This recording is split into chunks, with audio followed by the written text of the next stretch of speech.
3 e já! Hoje eu converso com o professor, doutor, poeta e pesquisador Caio Ricardo Moreira, que recentemente publicou o livro Esquinas pela editora Micronotas.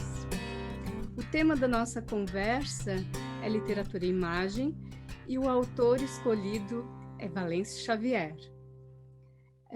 Caio, bem-vindo. É um prazer tê-lo hoje, nessa tarde, para conversar sobre um autor que me toca muito, como você sabe, né? O Valêncio. Eu sempre fico muito emocionada quando eu vou falar sobre o Valêncio Xavier. E quando eu li os seus artigos, principalmente aquele artigo que você publicou no seu blog sobre as figurinhas, eu reli e foi algo que me deixou muito feliz. Eu acho que a gente poderia iniciar a conversa a propósito de figurinhas. Que tal? Olá, Nena, é um prazer conversar contigo, participar do seu programa aqui, do seu canal, é uma alegria, ainda mais sobre Valêncio, uma figura tão especial e encantadora na literatura brasileira e sempre motiva uma conversa interessante. Obrigado pelo convite, viu? Ah, querido. Então, falando em Valêncio, todas as pessoas ficam curiosas em saber como se deu o primeiro contato, né? Se você pudesse contar um pouquinho para a gente, quando começou a sua aventura pelo universo do Frankenstein de Curitiba? Eu não lembro muito bem o momento exato que eu conheci o Valêncio, talvez na graduação, provavelmente lendo Minha Mãe Morrendo e o Menino Mentindo, talvez tenha sido o primeiro livro dele que eu li, mas assim a imagem mais clara que eu tenho assim na lembrança da leitura do Valêncio é quando uma aluna me apresentou o mês da gripe. Eu já lecionava na Faculdade Estadual de Filosofia, Ciências e Letras de Nanda Vitória, a extinta FAFIUV, agora a Universidade Estadual do Paraná, a Unespar, e uma aluna me trouxe o mês do livro e eu fiquei assim, eu li e fiquei assustado, fiquei assim impressionadíssimo com aquela experiência, que é uma experiência intersemiótica, e o Décio Piantari elogiou muito o romance quando saiu, né, como um romance, primeiro romance intersemiótico da literatura brasileira, e essa coisa da colagem, da experiência, né, foi o que mais me chamou a atenção. E eu, na época, estava muito interessado, eu estava lendo o Catatal, do Paulo Leminski, que é um romance chamado Romance Ideia, um romance experimental. Eu estava trabalhando no mestrado, inclusive, né? O meu mestrado é a partir do Catatal. E interessado em literatura experimental, o Zero, do Inácio de Loyola Brandão e tal. E aí me vem o mês da gripe, eu li e fiquei assim, encantado com essa experiência das colagens e essa capacidade de promover uma leitura diferenciada, né? O próprio Valêncio falava que o romance deveria ser lido como jornal, você pula de uma manchete, vai para outra, vê um obituário, vê uma fotografia. Então, essa experiência cinematográfica, literária, jornalística, ao mesmo tempo, assim, mais me chamou a atenção no mês da gripe, né? E a partir de então eu comecei a buscar a obra dele, muito curioso, e fui agregando os outros livros, muito, muito interessado, né, na obra dele. Sim, e quando você falou do cinema, né, essa questão cinematográfica, você também fala da montagem, né? E até foi pensando nessa questão da literatura e do cinema, né? Quando eu estava lendo o seu trabalho, você vai falar que a montagem, né, é o que aproxima esse olhar do poeta do escritor, né? E eu vejo muito isso no seu trabalho de escrita, né? Quando você vai citar, né? Quando você vai trabalhar com as referências teóricas, ele também tem um toque do poeta, né? E eu lembro que quando você está escrevendo, eu estou tentando aqui localizar o seu artigo, quando você vai trabalhar com as figurinhas, você vai trazer à tona nada mais, nada menos que o nosso grande filósofo Walter Benjamin, né? E você vai trabalhar com a questão do colecionador, né? Você vai trabalhar a questão que ele lê também em Baudelaire do trapeiro, né? E você mostra como tanto o Valêncio quanto o Poti, né, vão agregar inconscientemente, porque eu não sei se eles foram leitores de Benjamin, né? Mas você reconhece na escritura do Valêncio e nos desenhos do Poti esse traço do trapeiro, esse colecionador também dos cacos, né? Você chama de cacos, né? Os cacos da história. Gostei muito dos cacos da história. Inclusive, você acha um trecho do Benjamin no Desempacotando Minha Biblioteca, né? Um trecho belíssimo, que ele também fala das figurinhas, né? Não sei se você gostaria que eu lesse esse trechinho e você comentasse. Pode ler, sim. Você tá falando, né? Está introduzindo o Benjamin, e daí você fala das figurinhas, e cita o Benjamin. Eis que agora, por fim, caíram em minhas mãos 2 volumes encadernados com papelão desbotado. 2 álbuns de figurinhas que minha mãe colou quando criança e que herdei. São as sementes de uma coleção de livros infantis que ainda cresce constantemente, ainda que não seja no meu jardim. Fim de citação. E daí você diz, né, qual seria o lugar do Valêncio, né? Seria o do colecionador, seria o do alegorista, né? E você continua elucidando, né, para o leitor essa relação entre o alegorista e o colecionador. Achei muito bela a sua argumentação e o seu texto, mas eu deixo você comentar um pouquinho agora. Eu gosto muito desse livro a propósito de figurinhas,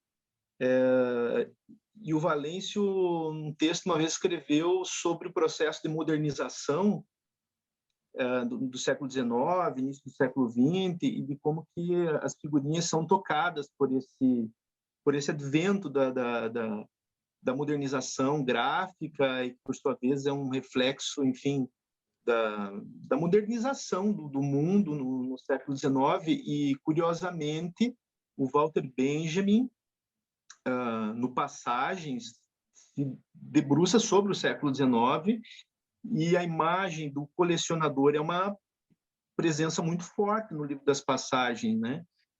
Assim como no texto que você citou também, né?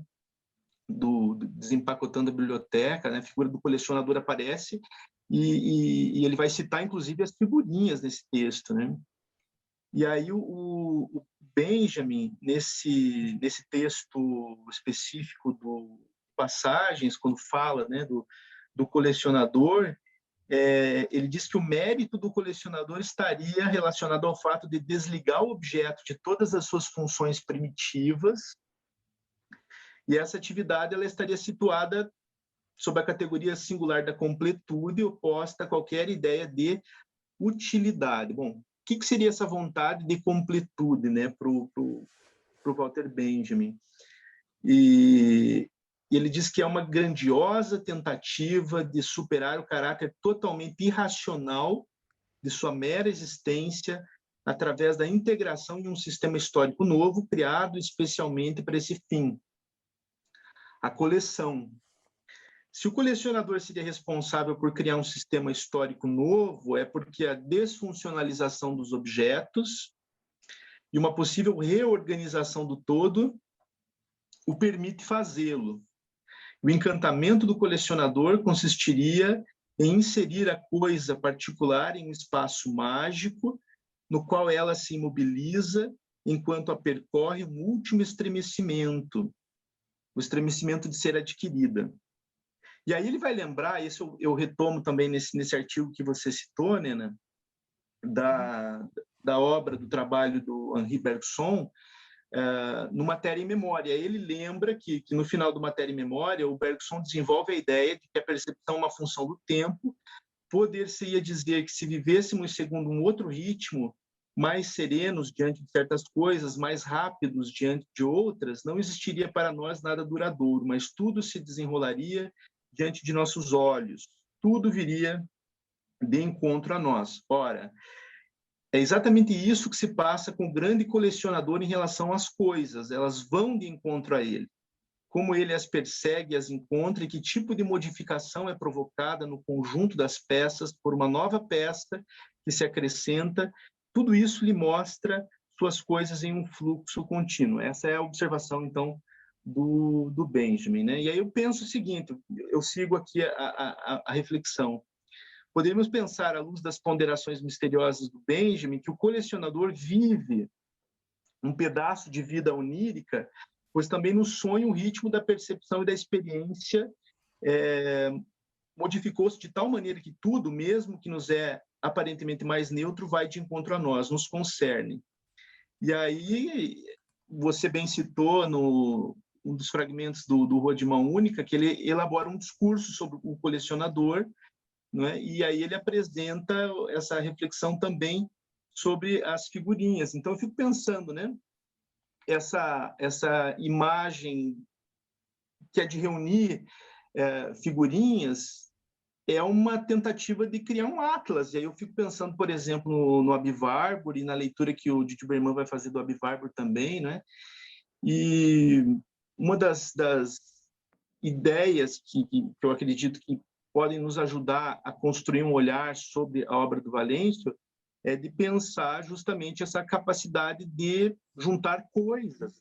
Daí o apelido também que ele foi dado pelo Joca Rainer Terron e que ele assumiu, né, que é a do Frankenstein, que acredita que ele fazia a sua obra a partir de cacos, a partir, enfim, juntando coisas.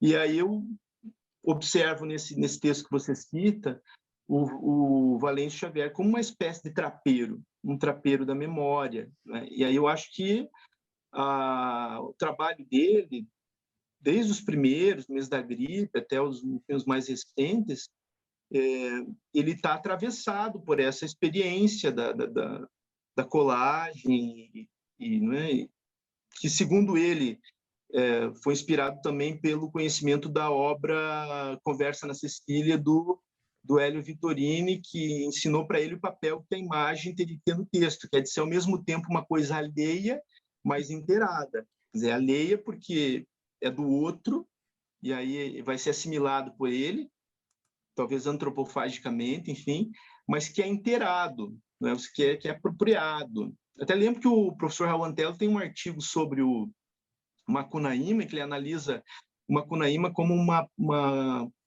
continuidade, uma progressão do conto História Sem Data, do Mário de Andrade, e aí ele vai falar justamente sobre a ideia da apropriação e da originalidade, que a partir da forma como o autor manipula os elementos apropriados, que vai dar para essa obra uma ideia de criação, enfim, de originalidade, né? A forma de como você desorienta os objetos, desfuncionaliza os objetos e refuncionaliza eles, reorganiza, né?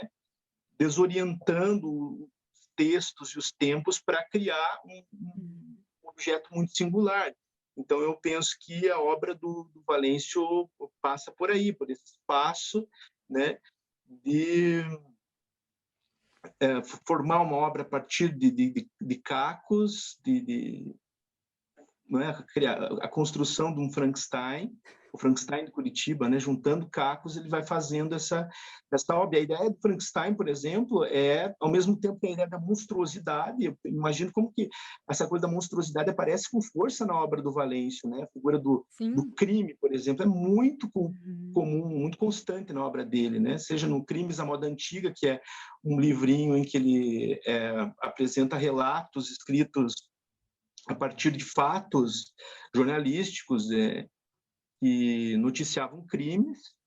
Por exemplo, tem um conto no livro escrito a partir dos crimes do Febrônio, né? Então, a ideia da monstruosidade, ela está muito forte na obra do Valêncio, né? Eu acho que faz lembrar a figura do Frankenstein, por exemplo, né? E também essa ideia da montagem, da apropriação desses elementos, desses cacos da história para formar a sua, né, o seu atlas, um puzzle, né? Aliás, o Didi Berman, ele quando vai falar do atlas do Aby Warburg, ele cita o atlas como uma espécie de quebra-cabeça, uma espécie de tarô, não é, em que você pode remontar e reorganizar indefinidamente os objetos, criando efeitos de sentidos diferenciados. E, aliás, o Aby Warburg no atlas também consta que ele bagunçava as fotografias, né? Ele reorganizava, ele remontava, ele trocava essas imagens de lugar e com isso os painéis ganhavam novos efeitos de sentido também. Né? O Jorge Perret, ele fala sobre o puzzle também no livro A Vida, Modo de Usar, dizendo que os objetos, eles não constroem o todo, mas é o todo, o conjunto, que significa os objetos, cada um dos objetos. Então, eu acho que é por aí. Eu acho que a obra do Valêncio, ela ganha muito com uma reflexão sobre...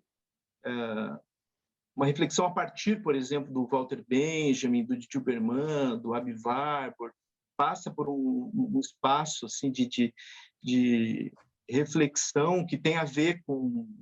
Acho que desde a ideia da modernidade, tal como teorizada pelo Baudelaire, né, que vai falar que a modernidade é a capacidade de olhar no deserto a decadência do homem e de pressentir nesse deserto urbano uma beleza misteriosa, não descoberta até então.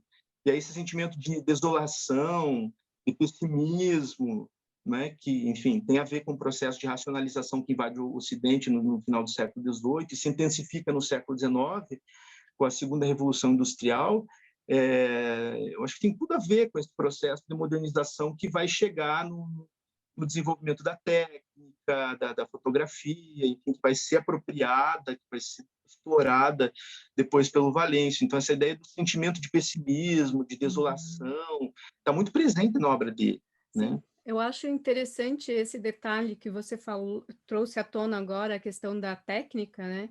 Porque o Valêncio, ele, né, como a maioria das pessoas sabe, ele não era apenas um escritor, mas ele era também um homem de cinema, né? E ele se apropria dessa técnica, né? A montagem que ele traz do cinema de uma maneira muito crítica, né? Isso eu acho que ele consegue, ele tem uma lucidez, né? Ele faz uso desses restos, né? Como você vai apontar quando quando ele trabalha com o Poti, né? Em reler as figurinhas, né? Reorganizar, não é apenas reorganizar, eles reconstroem essa história do Zequinha, né? E eu acho que é uma reconstrução crítica, né? Ele não é apenas o reconstruir, ou não é apenas pensar no lúdico, né? Trazer o lúdico enquanto uma crítica dessa história também, né? Não é só um revisitar o passado, né? Mas é um reinventar o passado e é uma imagem dialética, digamos assim, no sentido benjaminiano, né? Quer dizer, um choque de tempos, né? Quando ele vai falar, por exemplo, vai pegar, se apropriar dessa imagem do Zequinha, que é de fato um personagem que o Valêncio dizia que era uma espécie de Macunaíma curitibano. E, curiosamente, uma vez eu comprei uma edição antiga do Macunaíma, não me lembro se é a segunda ou a terceira edição, e eu chego em casa e abro, o livro, e ele está assinado, Valêncio Nikuleshev Xavier. E era uma edição que pertenceu ao Valêncio, porque o Valêncio, quando faleceu, a família disponibilizou o acervo dele, foi vendido para sebos. Curiosamente, sem saber, eu comprei uma Macunaíma que era do Valêncio Xavier. Né? E o Zequinha é uma espécie de Macunaíma, né? Então, é uma série, tem números, 1, 2, 3, umas 200 figurinhas aproximadamente. Ele surge no final dos anos 20, e vai reaparecer em vários momentos do século XX, nos anos 40, nos anos 60, e aí, a partir dessas figurinhas, ele vai escrevendo, por exemplo, no livro A Propósito de Figurinhas, um pequeno conto, um pequeno, que pode ser lido como um poema também, são textos muito poéticos, assim como o cinema dele é muito poético, a prosa dele é muito cinematográfica também, pelo menos a experiência de corte e costura, que é a alegoria do Frankenstein, é o corte e a costura, né?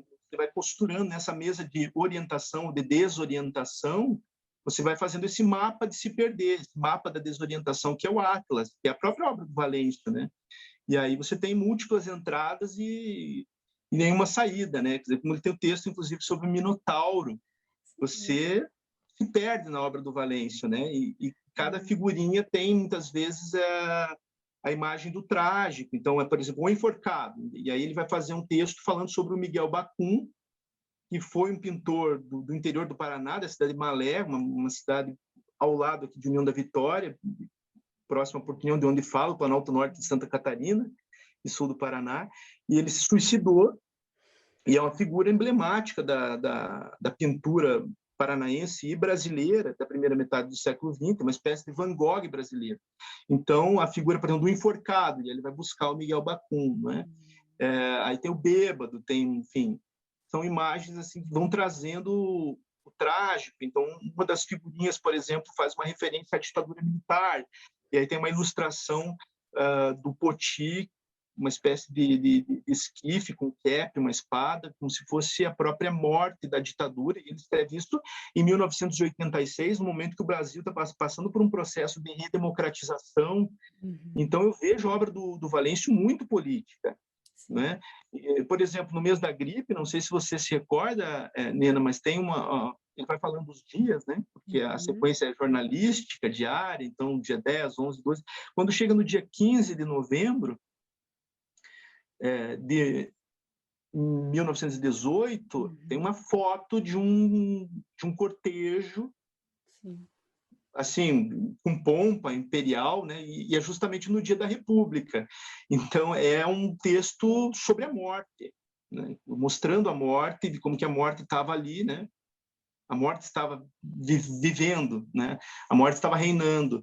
E o dia é 15 de novembro, que é o dia da República. Então, tem umas pequenas coisas sempre assim no Valêncio né? que mostra o quão política é essa experiência de colagem, de montagem, né? Há uma capacidade realmente de produzir um olhar sobre a história a partir da desmontagem da história. Isso eu acho muito interessante. Caio, e lembrando da imagem do cortejo fúnebre, você cita e analisa, né, essas imagens trágicas no seu artigo Entre o Alheio e o Absoluto, O Mês da Gripe e Outros Livros, Outras Imagens. Né? Nesse capítulo, você traz, além das imagens do Valêncio, você traz também do Poti, né? Você traz fotografias históricas, e eu acho que essas imagens mostram a potência, né, da imagem, mas, ao mesmo tempo, essa impotência do Estado, né? Porque é um período que registra a crise, né? Que registra o descontrole, né? Porque no mês da gripe também a gente lê, né, uma epidemia, né? A gente hoje está num momento tão delicado que volta de voltar a ler o mês da gripe com os olhos do presente, né? E a gente vê que ali já está o registro desse descontrole, dessa falta de cuidado, né, do Estado, da não informação, né, ou da desinformação, É e, impressionante. né, eu acho que foi muito interessante você marcar, né, que justamente quando a gente tem, quando seria o dia de festejar a República, a gente tem um enterro, né? A imagem do enterro. Não sei se você gostaria de comentar um pouquinho mais sobre É isso. assustador. Eu reli alguns dias o Mês da Gripe, Uhum. e fiquei impressionado. Eu já lembrava que tinha tudo a ver, que era um texto que fazia muito sentido para o que está acontecendo hoje. Mas quando eu reli, eu fiquei realmente assustado, impressionado com a parecença, né? A forma de, por exemplo, de uma tentativa ao mesmo tempo de controlar o incontrolável, né? E de como que, você bem falou, né? Como que o livro mostra o desastre do Estado na condução desse processo, né? E aí todo o aparato midiático, jornalístico, para tentar desinformar, né? Então tem a cena, por exemplo, no Mês da Gripe, da censura do artigo, não me lembro se no Diário da Tarde, não vai falar da influenza, né? Se censura o artigo e aquele branco, aquele silêncio acaba é, dizendo muito mais do que o próprio texto, né? Então, a ideia, por exemplo, os cinemas fechados e as pessoas assustadas com a aglomeração no Sim. meio de todo aquele processo e uma tentativa de tratar o mal com o quinino, né? Como que o Estado fazia aquela defesa veemente de que o quinino poderia resolver o problema, uma série de questões assim que fazem do Mês da Gripe uma obra muito contemporânea, né? E Sim. aí eu penso contemporâneo no sentido que a Gama dá, né? Quer dizer, a capacidade de enxergar no escuro, de enxergar o escuro no nosso tempo, né? De luzes também, e a capacidade de, ao interpolar os tempos e os textos, e o Valêncio fez isso muito bem com o processo de montagem, né? Produzir uma reflexão sobre o próprio tempo, né? Então, eu acho que o Valêncio fez isso muito bem, prefigurando a nossa pandemia lá nos anos 80, o livro é de 81, né? Está fazendo 40 anos, então também é 40 anos. simbólico, de fato, estamos atravessando uma pandemia no ano em que o Mês da Gripe faz 40 anos, né? Sim. E basicamente um século da gripe espanhola. E eu, quando escrevi esse artigo, eu estava pensando justamente em ler o Valêncio, a obra dele, como um atlas.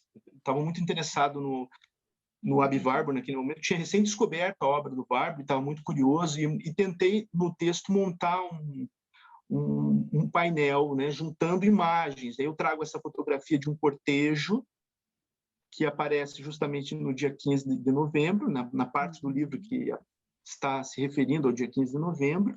E aí eu apresento outras imagens também de cortejos, uma foto da Júlia Vanderlei, que é uma fotógrafa importante e pioneira no estado do Paraná, que também fotografou um cortejo fúnebre pomposo, não me lembro se um pouco antes ou um pouco depois da gripe espanhola, e uma foto das exéquias do João Gualberto, que era um coronel que tinha morrido alguns anos antes nos campos de batalha do Contestado, que é uma outra história muito interessante. Tem o livro Guerra Camponesa, acho que é o nome do Contestado, do Jean-Claude Bernardet, que foi, inclusive, dedicado para o Valêncio, porque o Valêncio contribuiu com a confecção da obra, porque é uma obra que lembra muito o Mês da Gripe, porque também é feita a partir de imagens, de colagens jornalísticas e tal, mas o foco é a Guerra do Contestado.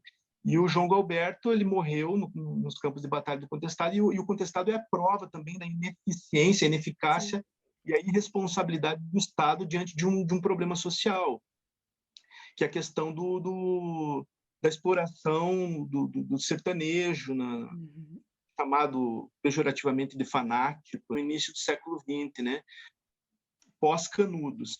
E uma outra imagem que aí eu retomo nesse painel é do Poti, que é uma ilustração para o livro Curitiba de Nós, que também falava sobre como eram os velórios, os enterros. Então, é um quadro que tenta mostrar, de alguma forma, a tragédia daquele momento e como é que essa junção de imagens, a lá Valêncio Xavier, a lá Abi Warburg, elas tentam produzir uma reflexão também sobre essa experiência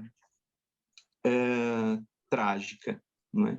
Tanto é que eu encerro esse artigo lembrando de uma frase do Jorge Gilberman, dizendo que eu falo que o Valêncio ele assumiu uma tarefa que o Jorge Gilberman afirmou corresponder ao artista ou sábio, ao pensador ou poeta, que é converter tal visibilidade na potência de ver os tempos, um recurso para observar a história, para poder manejar a arqueologia e a crítica política, desmontando-a para imaginar modelos alternativos. Então, essa experiência da montagem, e que o Jorge Gilberman escreve pensando no Abi Warburg, que a gente escreve pensando no Valêncio Xavier, é uma forma de ler mais criticamente o tempo e produzir uma arqueologia, uma crítica política, desmontando a história, não é? E criando modelos alternativos também de história, num certo sentido. Né? Eu acho que essa é uma experiência política e que o Valêncio fez muito bem. Sim, eu concordo plenamente, né? E eu recomendo para quem estiver assistindo que leia um artigo, os textos, não somente este texto do Caio, mas especialmente esses textos, porque você consegue, Caio, articular muito bem, né? Tanto as ideias do Abi Warburg, que são trazidas à tona pelo Didi Uberman, mas o Didi Uberman é quem, nos últimos anos, né, vem mostrando para a gente, mostrando para o leitor, né, que é possível, né, reler a história das imagens e com as imagens, né? Então, acho que isso você captou muito bem e você dá de presente para o leitor, né? Eu sempre gosto de enfatizar quando eu tenho um apreço pelo texto, quando eu consigo, né, é, reconhecer toda a erudição, né, que um autor pode nos proporcionar, e o Valêncio, a obra do Valêncio nos proporciona isso, nos proporciona esse ir e vir, né, tanto no tempo quanto na teoria, né, porque ele a partir do momento que ele vai trabalhar com essa montagem, né, que é da poesia, mas que é do cinema, ele nos abre essas possibilidades, né? Então, e eu acho que a gente aprendeu muito bem com o Didi Uberman, né?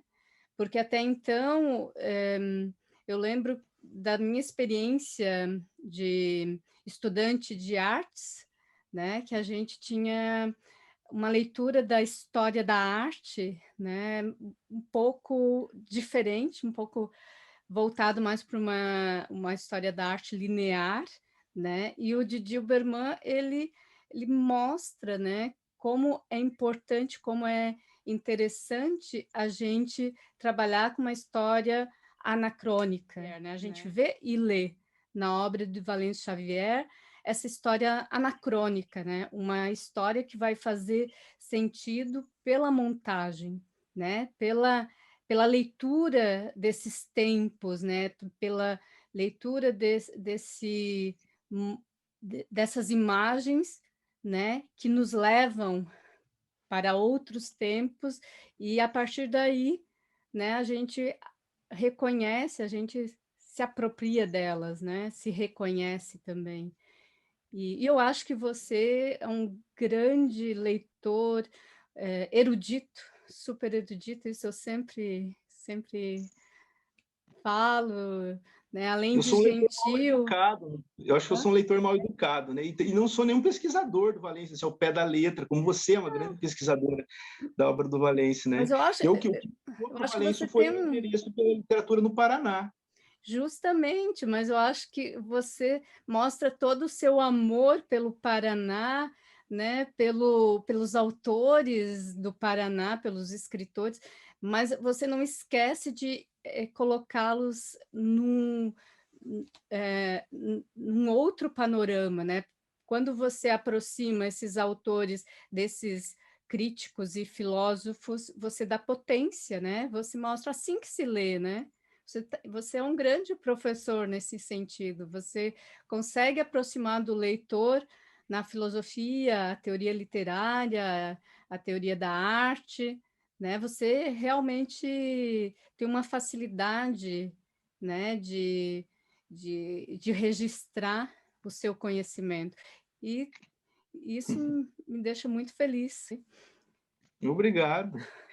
Eu, eu sou muito encantado pela literatura produzida no Paraná, tanto é que, como referi anteriormente, eu estudei no mestrado o Catatal do Paulo Leminski, que me Uhum. levou a estudar o simbolismo no Paraná, tanto é que a minha tese de doutorado é sobre o Dario Veloso, que é uma figura que eu sou apaixonado, encantado pela obra do Dario, e a ideia no trabalho do doutor da tese era de justamente tirar o Dario Veloso da província, que era visto como um Uhum. autor, assim, enfim, provinciano, fora do tempo, anacrônico, no momento que já estava rolando o modernismo em São Paulo, se vivia em Curitiba uma literatura ultrapassada, enfim, retrô, do simbolismo e tal, e a minha ideia justamente era de provocar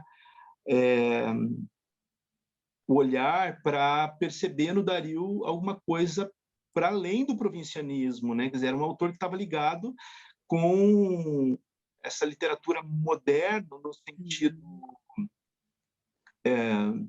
baudelairiano, enfim, e de perceber, não só no Dario, mas enfim, nos autores simbolistas, que eles souberam ler com mais presteza as grandes transformações sociais do Brasil e do mundo no final do século XIX, início do século XX, né, que eles perceberam esse clima de intranquilidade, pessimismo que entrava em conflito com a ideia do otimismo, do progresso, da ciência, enfim, do desenvolvimento, né, que eles perceberam que esse momento não conseguia mascarar um clima de intranquilidade, pessimismo, que eu acho que é profundamente atual. Profundamente atual. Tanto é que o objetivo era justamente analisar a pervivência da obra do simbolismo, do Dario Veloso, na literatura do presente. E aí Uhum. eu acho que toda essa reflexão vai me trazendo para os autores paranaenses, ou que produziram no Paraná, e aí eu estou pensando em Wilson Bueno, que é uma figura que eu gosto muito, o Uhum. Valêncio Xavier, o Manuel Carlos Caran, tanta gente boa, né, que Sim. escreveu no Paraná, e recentemente tenho descoberto coisas muito boas em Santa Catarina também, que era uma coisa, assim, para mim, completamente desconhecida. Eu tenho lido com muito interesse escritores que produzem em Santa Catarina, né? Enfim, eu já conhecia Lindolfo Bell, Cruz e Souza, mas eu tenho descoberto figuras incríveis também escrevendo em Santa Catarina. Eu vivo nesse entre-lugar entre o Sim. Paraná e Santa Catarina, meio desterritorializado, porque eu nasci em Santa Catarina, mas fui registrado no Paraná, então não sou nem catarinense, nem paranaense, eu sou assim, sabe, tal qual franco-argelino, eu sou um ser desterritorializado. Então eu acabo gostando tanto Hum. do Paraná quanto Santa Catarina. Enfim, acho que o Valêncio é uma dessas figuras especiais que produziu essa literatura cinematográfica, assim como produziu um cinema poético, e aí, cinema e poesia tem tudo a ver, o Agamben já dizia, né? Que essa ideia do corte, da cesura, né? É o que aproxima, por exemplo, o cinema da literatura, né? É Uhum. cortar e montar. E é exatamente a essência do trabalho do Valêncio Xavier. Eu acho que é isso que confere também uma dimensão política à obra dele, né? No sentido da experimentação, no sentido, enfim, da produção, né? Se for pensar no sentido que o Walter Benjamin dá para a palavra produtor, né? Que é um produtor de formas, enfim, pelo menos que pensa o trabalho dele no sentido produtivo. É muito interessante, Sim. muito bom também. E eu acho que você me revelou muitas coisas do Valêncio, porque eu, quando estava no doutorado, frequentava a biblioteca da UF, me deparei com a sua tese e li a sua tese na época com muito interesse, e acho que ela vinha com um CD, um Sim. CD-ROM, que trazia os artigos que o Valêncio tinha escrito sobre o cinema, e depois você veio a trabalhar também numa recente publicação agora, né?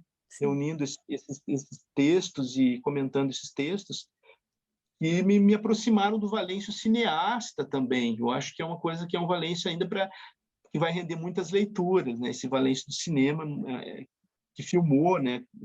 Coisas muito interessantes. Sim, bem lembrado. Sim, tem muito material ainda para ser trabalhado. E antes de a gente finalizar, Caio, eu gostaria só de fazer um pequeno adendo.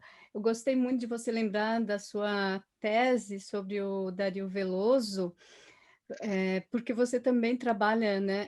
Você começa a trabalhar com a questão do simbolismo e você vai enfatizar a questão da literatura visual no Paraná. Eu achei muito interessante essa questão das revistas e eu queria deixar registrado, né? Então, toda essa questão da arte com a literatura, né? Que atravessa a literatura paranaense. O Caio fez uma pesquisa belíssima, né? E também vale a pena a leitura, né? Não vai dar tempo para a gente comentar sobre a tese, mas eu lembrei de toda a sua pesquisa sobre as revistas e também isso ajuda na leitura do Valêncio, né? Então, eu acho que tem que ficar registrado e merece a nossa atenção, quem sabe num outro vídeo. A literatura no Paraná ela está atravessada por essa questão da imagem, Sim. desde as revistas simbolistas que tinham um requinte visual muito interessante. Isso tem a ver com a modernização das artes gráficas no final do século XIX, início do século XX, que vai estar ligado, de certa forma, com essa questão das figurinhas, do Zequinha, que eram figurinhas que vinham com as balas, né? Embalava a bala com a figurinha e essas figurinhas elas formavam um álbum, né? E eram numeradas e cada cena o Zequinha estava fazendo alguma coisa, jogando bola, viajando, indo à lua, né? E aí tem a figura do suicídio, o enforcado, o embriagado, que também são as figurinhas que hoje seria considerado politicamente incorreto, né? Mas, enfim, Sim. a gente está falando aqui dos anos 20, os anos 30, e aí depois você vai ver, por exemplo, toda a sofisticação visual, né, no trabalho da revista Joaquim, do Dalton Trevisan, e as revistas mais contemporâneas, Ouroboro, Coyote, Medusa, no Paraná tem uma série de revistas que tem um trato visual assim, muito, muito sofisticado, muito, muito interessante. Então, a questão da imagem, né, tem tudo a ver com a literatura no Paraná, e eu acho que o Valêncio, nesse sentido, é a prova, né, também desse trato imagético tão significativo. É a Escola Valêncio, né? Ele, na Fundação Cultural de Curitiba, ele tinha oficinas de cinema, né? Eu acho que, assim como essas oficinas de cinema, os próprios livros do Valêncio, eles também têm um lado meio didático, né? Eu acho que ele, além de nos fazer refletir sobre a nossa realidade, sobre essas questões tão caras para o nosso presente, também nos ensina a ler as imagens, né? Nos ensina a reorganizar, a reler o passado com o presente, né? E Caio, pensando agora, já que a gente está indo para o finalzinho da nossa conversa, hoje, lógico que o mês da gripe hoje seria a grande leitura, né? Mas você lembra de algum outro texto do Valêncio que você gostaria de recomendar para o leitor que está iniciando esse caminho pelas artes visuais, pelas artes literárias? Ou eu acho que a obra do Valêncio, ela é, infelizmente, relativamente pequena. É uma pena que ele tenha partido tão cedo, porque eu acho que ele teria produzido muito mais. Eu acho que toda a obra dele é muito interessante, né? O Mês da Gripe talvez seja o mais conhecido e tem reaparecido assim com bastante força, até porque a Arte e Letra publicou uma nova edição, editada pelo Tiago Tissot, que eu ainda não conferi, mas imagino que seja uma belíssima edição. Mas todos os outros livros do Valêncio me parece que são muito interessantes. Então, a gente falou um pouquinho sobre A Propósito de Figurinhas e O Mês da Gripe e outros livros, que reúne O Mês da Gripe e outros pequenos livros que estão reunidos, né, na mesma edição. O Meu Sétimo Dia, Uma Cista no Inferno, que está no Mês da Gripe e outros livros, que também é uma novelinha muito interessante. Esse eu gosto muito, que é o Crimes à Moda Antiga, que eu citei na nossa conversa também, editado pela Publifolha. Esse aqui, se não me falha a memória, é o último livro dele, que é o Remembranças da Menina de Rua Morta Nua, e outros livros. O Minha Mãe Morrendo e o Menino Mentindo, que eu acho que é de 2001, se não me falha a memória. Curitiba de Nós, que é feito em parceria com o Poti, também ricamente ilustrado, são pequenos contos e ilustrações, os contos do Valêncio e ilustrações do Poti, tendo Curitiba como pano de fundo. Um menos conhecido, mas não menos interessante, que é o Poti, Trilhos, Trilhas e Traços, que é uma biografia inventiva, criativa, uma desbiografia do Poti Lazarotto, o grande artista plástico que contribuiu muito com a obra do Valêncio e grande ilustrador, trabalhou com Guimarães Rosa, só para ter uma ideia, assim, mas, enfim, foi um grande artista brasileiro, né, que trabalhou muito como ilustrador também.